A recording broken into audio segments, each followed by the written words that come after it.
Let's say my goal is to lose weight, stay fit, live healthy.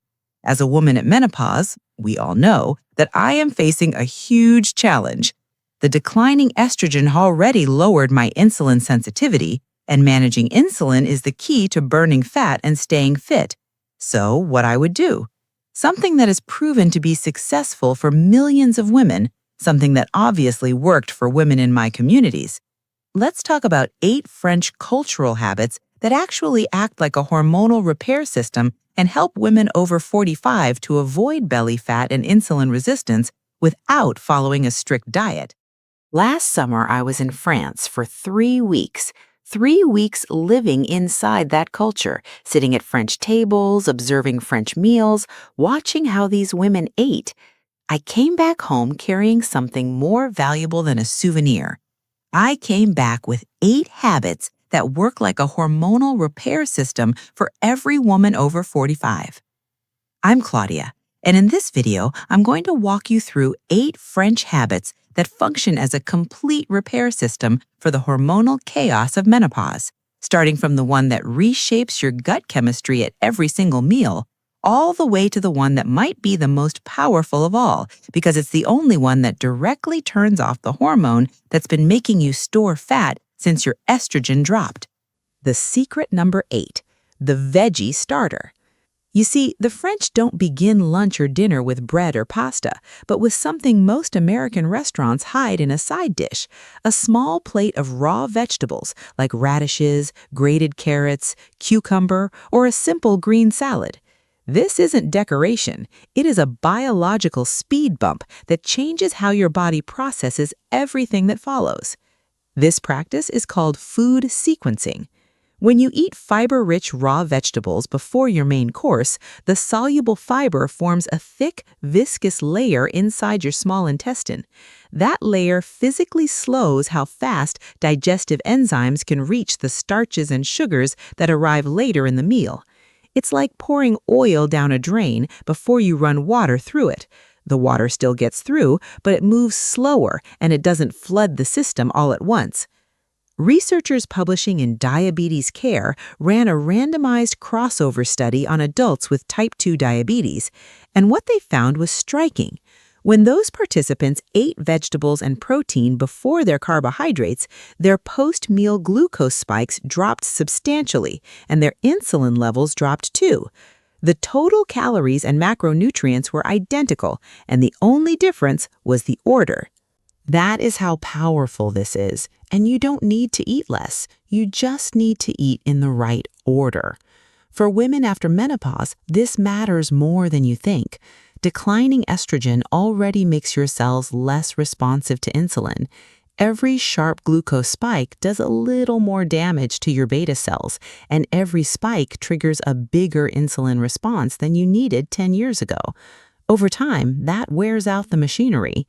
Starting your meal with raw vegetables flattens those spikes, and it gives your pancreas a break. There's another piece to this. Raw vegetables take time to chew. They take up physical space in your stomach for almost no calories. They wake up your digestive enzymes before the heavier food arrives. By the time you finish that small plate, your gut is already releasing satiety hormones like peptides and cholecystokinin. Your brain is getting the first signals that food is coming. That means you're far less likely to overeat the main course without even trying. Here's what I want you to do. At your very next lunch or dinner, before you touch anything else, eat a small plate of raw vegetables, like a handful of cherry tomatoes, a few slices of cucumber with olive oil, or grated carrot with lemon. It doesn't need to be fancy. It just needs to be first.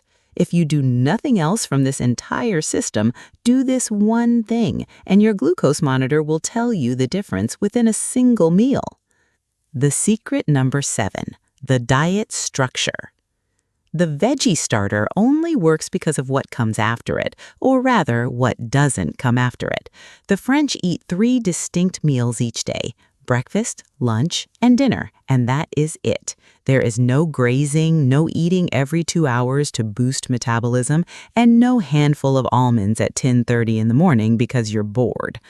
Every time you put food in your mouth, your pancreas releases insulin. That is the rule. It doesn't matter if it's a carrot stick or a candy bar.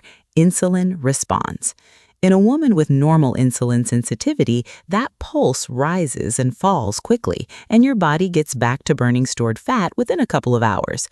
But after menopause, insulin sensitivity drops. Those pulses are higher, they last longer, and they stack on top of each other if you eat too frequently. When insulin stays elevated all day, fat burning is turned off. Your liver keeps making glucose, your fat cells keep storing energy, and over months and years, your cells start ignoring insulin altogether. That is insulin resistance. That is the engine behind stubborn belly fat, afternoon energy crashes, and the feeling that nothing you eat seems to satisfy you anymore. Researchers publishing in the Diabetes and Metabolism Journal in 2024 looked at structured meal patterns versus frequent snacking in middle-aged adults. What they found was clear. People who consolidated their eating into fewer, more deliberate meals showed better insulin sensitivity, lower fasting glucose, and less abdominal fat than people who grazed throughout the day. The snacking did not help metabolism, it broke it. This isn't about starving yourself between meals. It is about giving your hormones a rhythm.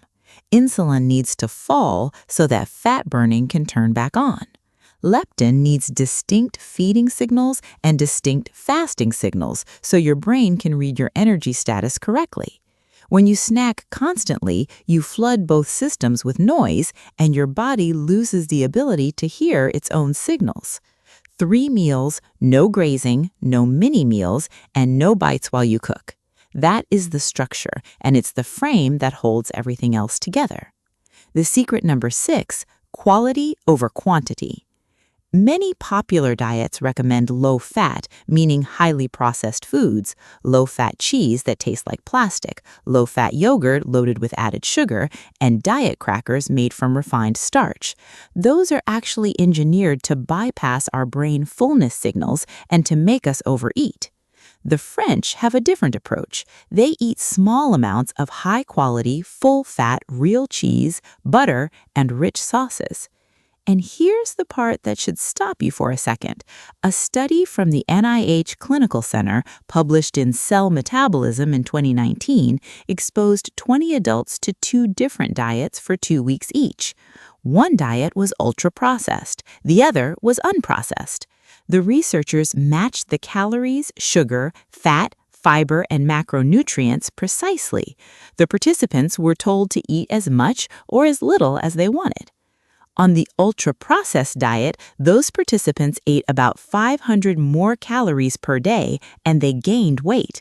On the unprocessed diet, they ate less and lost weight. The food quality, not the calorie label, drove the overeating. Ultra-processed foods are engineered to bypass your satiety signals. They dissolve too quickly. They spike dopamine without delivering nutrients. Your brain keeps reaching for more because it never got the message that you actually ate. For women over 45, this is devastating. Declining estrogen already impairs leptin signaling in your hypothalamus. Your brain is already struggling to know whether you're full. Adding ultra-processed foods to that situation is like pouring gasoline on a fire. The low-fat diet cracker tells your brain to keep eating. A small piece of real cheese sends the stop signal. You see, quality isn't a luxury, it is a satiety signal. A small amount of excellent, minimally processed food triggers cholecystokinin, peptide, and GLP-1 more effectively than a large amount of processed filler. You don't need smaller portions, you need food that actually talks to your hormones. Before talking about the next secret, I would like to stop for a second and speak about my school community and to thank all of them for trusting me enough to help them navigating menopause and be near them on their journey to lose weight and feel better. They all came on school because they are following my channel and because they find my videos useful. Giving a like and writing a comment will help me grow this channel and reach more women. Write on community page and tell me which are your struggles, and I might create a topic about it or reply to you there. So, thank you for watching, whomever you are, and a big thank to my ladies from school. Back to our secrets. The secret number 5, no mindless snacking. There's one habit that will break your metabolism into pieces. I'm talking about the crumbs you grab while cooking dinner, or the handful of chips while you scroll on your phone, the crusts from your kid's sandwich, the granola bar in the car between errands.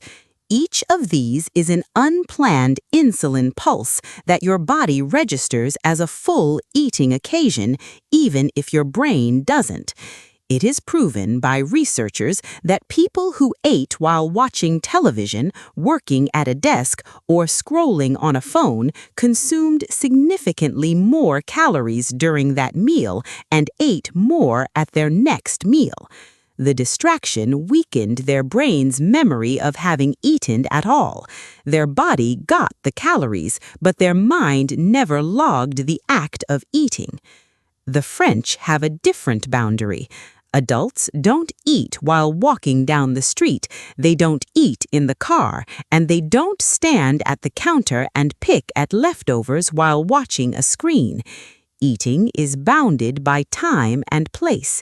If you're not sitting at a table with a plate, you're not eating. Try this for the next 7 days. Make a rule. Every calorie you consume must happen at a table from a plate with a napkin. The napkin ritual forces your brain to notice what is happening. You will be shocked at how many phantom calories disappear once you remove the automatic pilot. The secret number 4, eating is an event. Let's talk about the attitude towards food. You see, a meal isn't just fuel, it is a metabolic event. And when you eat under stress, the food doesn't get processed properly, the nutrients are absorbed poorly, and the blood sugar rises higher than it should. When you're rushing, answering emails, or eating in your car, your body is in survival mode. Blood flow is directed away from your gut, saliva production drops, and stomach acid along with digestive enzymes are suppressed. Eating alone removes the social cues that slow you down.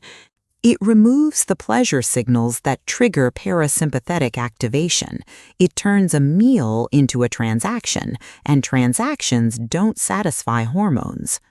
For women in their 40s and 50s, this is especially cruel. You are often the last person on your own priority list.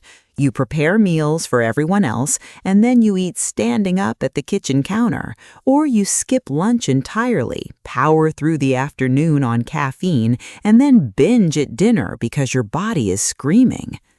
I'm going to ask you to reclaim 1 meal per day as a protected event.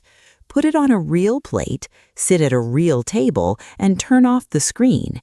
Even if you're eating alone, eat with intention. The parasympathetic shift that happens when you slow down and pay attention will change your post-meal blood sugar more than you expect. The secret number 3. Let's talk about the mindful pacing because it is just as critical. We all know that it takes about 15 to 20 minutes for your gut to signal your brain that you are full. If you finish your entire meal in 10 minutes, those signals arrive after the plate is already empty. By then, you have overshot your actual need, and your insulin response is locked in for the next few hours. The French naturally pace themselves by chewing thoroughly and putting their forks down between bites, which keeps insulin levels lower and leaves you satisfied rather than stuffed. They put their utensils down between bites, they talk, they taste, and because the meal lasts long enough, their satiety hormones have time to do their job. Compare that to the American 10-minute desk lunch where the fork never leaves your hand and the screen never turns off. Same calories, completely different metabolic outcome. So, would you try this at your very next meal? Chew each bite until it's soft. Put your fork down on the plate between bites. You can even set a timer for 20 minutes and don't let yourself finish before it goes off. If the food is getting cold, that's fine. Cold food eaten slowly is metabolically superior to hot food eaten fast.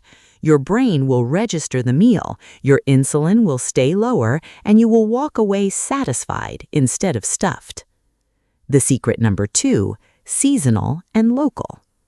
The final secret is about the nutrient density of your food. Produce that is shipped over long distances is often bred for shelf life, transport durability, and appearance rather than nutrition, leaving it depleted. If you eat these nutrient-poor foods, your body will keep signaling hunger because it is still searching for missing vitamins and minerals, which is a major hidden driver of overeating. A tomato that can survive a 2-week truck ride isn't a tomato bred for vitamin C content. A strawberry that looks perfect after refrigeration isn't a strawberry bred for mineral density. Over decades, this trade-off has quietly drained the nutrients out of the food that fills our supermarkets. After menopause, this becomes even more critical. Declining estrogen raises your nutrient requirements for bone support, thyroid function, and mitochondrial energy. If your vegetables are nutritionally depleted, your body keeps signaling hunger because it's still looking for the minerals and vitamins it did not get. That is one of the hidden drivers of overeating. You fill your stomach, but you are undernourished. The French habit is to shop frequently at local markets and buy what is in season. The produce was picked within days, not weeks. It ripened on the vine, not in a warehouse. And because it's actually dense with nutrients, it satisfies your metabolism much faster. You don't need to move to Paris to do this. Shop the perimeter of your grocery store. Buy the tomatoes that are actually soft and smell like something. Eat what is in season where you live. The closer your food is to the soil it came from, the louder it speaks to your metabolism. The last secret, no food guilt. But there's one last French habit that might be the most important one for women over 45. Can you believe that food guilt is actually a metabolic toxin that can physically sabotage your weight loss? When you feel guilty about eating a treat, your body releases the stress hormone cortisol. This cortisol raises your blood sugar, triggers an insulin response, and causes your body to store fat. Because of this hormonal reaction, feeling guilty over a piece of cake literally makes it more fattening than if you had just enjoyed it peacefully. So the guilt you feel after eating a piece of cake literally makes the cake more fattening than it would have been if you had enjoyed it peacefully. French culture doesn't label foods as good or bad. A rich pastry at a birthday party isn't a sin, it is a pleasure enjoyed deliberately in the right context and then forgotten. A glass of wine with dinner isn't a cheat, but a part of the meal. The French don't eat cake standing over the sink at 11 p.m. hating themselves. They eat it at the table, slowly, with coffee, and then they move on. The key is to simply taste and enjoy a treat and then return to your normal routine without trying to compensate by punishing yourself or skipping meals. So here is what you actually do with all of this. Start with the veggie starter at your very next lunch or aim for 3 meals a day with absolutely no snacking. Learn from the French. Pick one of their habits, and when you master it, pick another. Once that first plate of raw vegetables flattens your glucose curve, the rest of this system starts making sense in your body. Try it. This is the exact 8 habits protocol I use with my private clients inside Fit Over 40, and I turned it into a beautiful card you can print and prop up right next to wherever you sit for your meals, so the habits are in front of you every single time you eat. If you want it, comment the word Paris below, and I will send you the complete blueprint completely free. And if you want the next step, think about joining us on School. I will make sure you get exactly the support you need, tailored to your goals and your life. Click the link in the description, and I'll see you there. If you found this valuable, please give it a like, and don't forget to check our School community. We are all over the world helping each other. Thank you for watching.